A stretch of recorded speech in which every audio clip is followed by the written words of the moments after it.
La chronique bourse, la quotidienne Zone Bourse, Anthony Bondin.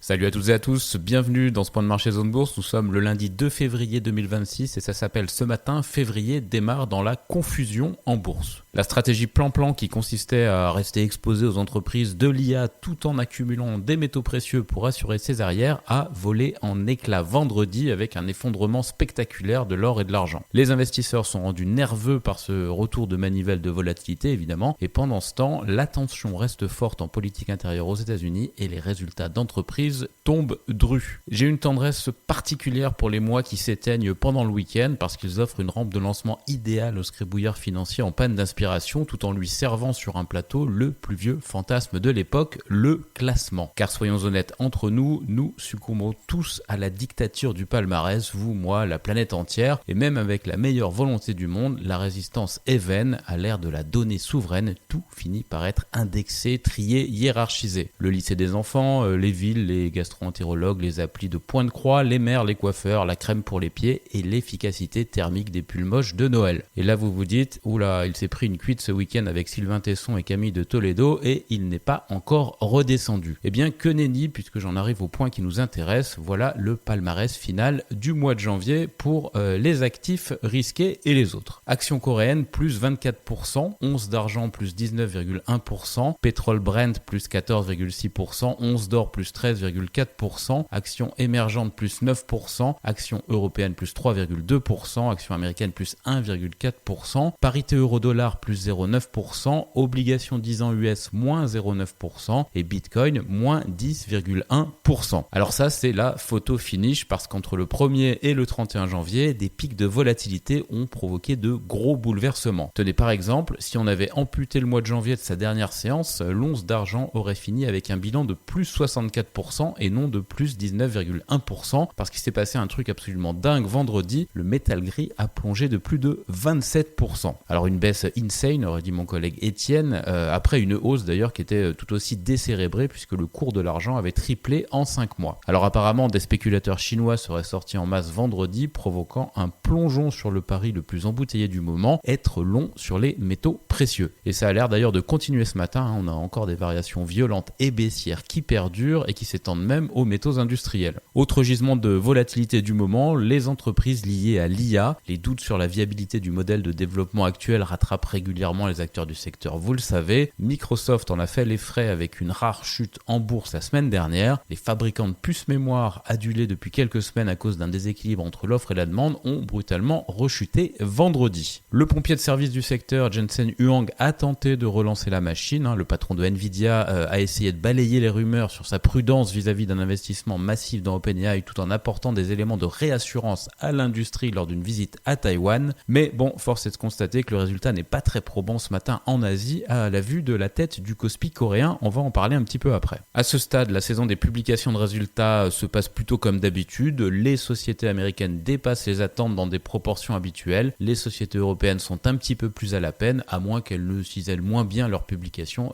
que les boîtes US. En tout cas, les bénéfices des entreprises se portent plutôt bien et les doutes viennent plutôt du politique, en particulier aux États-Unis. En effet, les investisseurs ne savent pas trop quoi faire de la nomination de Kevin Warsh aux commandes de la Fed à la fin du mandat de Jérôme Powell en mai. Rallié dernièrement à la volonté de Donald Trump de voir les taux baisser, Warsh a été par le passé un banquier central plutôt orthodoxe, ce que Wall Street n'oublie pas. Et d'ailleurs peut-être que les financiers se souviennent qu'en son temps, Powell, qui avait été nommé par Trump, passait pour être à la solde du locataire de la Maison Blanche, et là on connaît la suite. À sa décharge, le président des États-Unis a déclaré vendredi qu'il n'avait pas demandé à Warsh de s'engager à réduire les taux, une façon plutôt habile de ménager les cerbères du marché obligataire en attendant l'arrivée en poste du nouveau patron de la Fed. En parallèle, les tensions autour des bavures de la police de l'immigration américaine ont abouti à un nouveau blocage de l'administration. Pour autant, les démocrates et les républicains pourraient s'entendre pour une sortie de crise rapide d'ici demain. Le conditionnel reste quand même de mise parce que les médias politiques américains évoquent largement les lignes de fracture qui perdurent au sein même des deux clans politiques sur les suites à donner. À n'en pas douter, évidemment, c'est un gisement de volatilité additionnelle. Allez, on enchaîne avec les autres infos à ne pas manquer pour bien commencer la la semaine. Le président de la Chambre des représentants vise donc une fin du shutdown partiel d'ici mardi. L'OPEP+ a maintenu sa production de pétrole pour mars malgré les craintes liées à l'Iran. Le pétrole a fait machine arrière après les propos de Trump en faveur d'un accord avec les autorités iraniennes pour éviter une crise. Le yen recule face au dollar après que la première ministre japonaise Sanae Takeishi a indiqué qu'un yen faible aide les exportateurs mais qu'elle n'est ni pour ni contre la faiblesse ou la force du yen. La chef du gouvernement postule pour le grand prix de l'enfonçage de portes ouvertes. L'indice PMI manufacturier chinois accélère légèrement en janvier en ligne avec les attentes à 50,3 points. Du côté des agendas, alors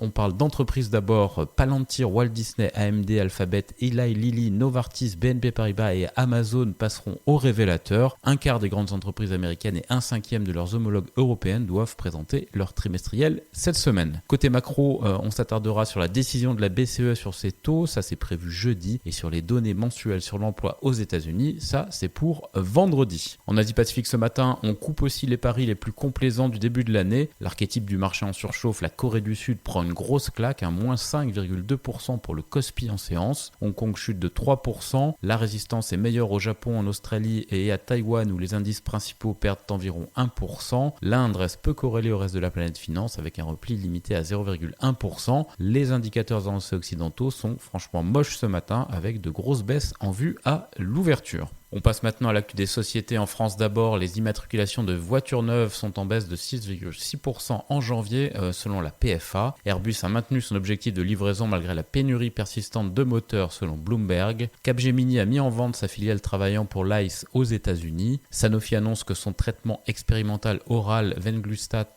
contre les troubles génétiques a rempli les critères principaux en phase 3 dans la maladie de Gaucher mais pas dans la maladie de Fabry. Stellantis met en place un retour au bureau de 5 jours pour son personnel américain selon Business Insider. La France durcit ses règles sur le lait infantile après des rappels concernant notamment Danone et Nestlé. Schneider Electric lance une augmentation de capital réservée à ses salariés. Et Eramet a annoncé le départ avec effet immédiat de son directeur général Paolo Castellari moins d'un an après son arrivée pour des divergences sur les modes de fonctionnement. Il sera remplacé par intérim par la présidente Christelle Bories. North Atlantic France décale au T2 son OPA simplifié sur North Atlantic Energy, c'est-à-dire l'ex-SO. Entech signe un contrat avec Total Energy pour la construction d'un système de stockage hybride éolien en Guadeloupe et une filiale d'Europlasma remporte un appel d'offres aux États-Unis. Côté publication de résultats en France, on a notamment Wavestone, Ribert, Bajkowski, Cafom, Prolog, Emova ou encore Neolife aujourd'hui. Ailleurs en Europe, Glencore et Rio Tinto veulent prolonger le délai pour leur fusion. Julius Baer affichait un ratio de fonds propres CET1 de 17,4% fin 2025. Le départ du PDG de Barry Callebaut fait suite à une scission au sommet de l'entreprise concernant le projet de séparation de l'activité cacao selon les infos de Reuters. SKF conclut la vente de son activité de dispositifs élastomères de précision aux États-Unis et Bystronic rachète Tools for Materials Processing à Coherent. Sur l'agenda des publications en Europe, outre Julius Baer ce matin, on a Intesa, Galp Energia ou encore GEA Group.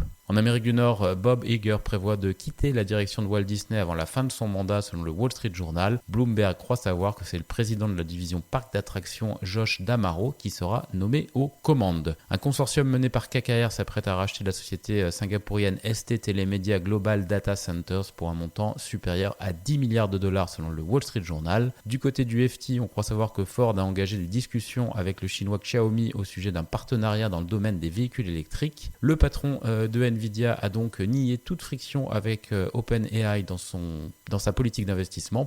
Oracle veut lever entre 45 et 50 milliards de dollars en 2026 pour renforcer ses capacités cloud grâce à de la dette et à des placements d'actions. Apple aurait perdu d'autres chercheurs en IA et un cadre dirigeant de Siri dans le cadre des derniers départs selon Bloomberg. Et la marine américaine choisit L3 Harris Red Wolf pour son programme de munitions d'attaque de précision. Sur l'agenda des publications aux États-Unis aujourd'hui, Palantir, Walt Disney, Simon Property, NXP, IDEX, Teradyne ou encore Tyson Foods. Ailleurs dans le monde, Hanwha Aerospace signe un contrat d'armement de 1300 milliards de won, ça fait à peu près 761 millions d'euros avec la Norvège. BYD souffre en bourse après avoir annoncé une chute de 30% de ses ventes de véhicules en janvier par rapport à l'année précédente et Toyota va rappeler plus de 161 000 véhicules aux États-Unis en raison d'un problème d'affichage de la caméra de recul. Côté publication de résultats en Asie-Pacifique, Mizuho Financial, Murata Manufacturing, TDK, Central Japan Railway, Kyocera, Samsung SDI ou encore Daiwa Securities. C'est terminé pour ce premier point de marché de la semaine. Excellente journée à toutes et à tous.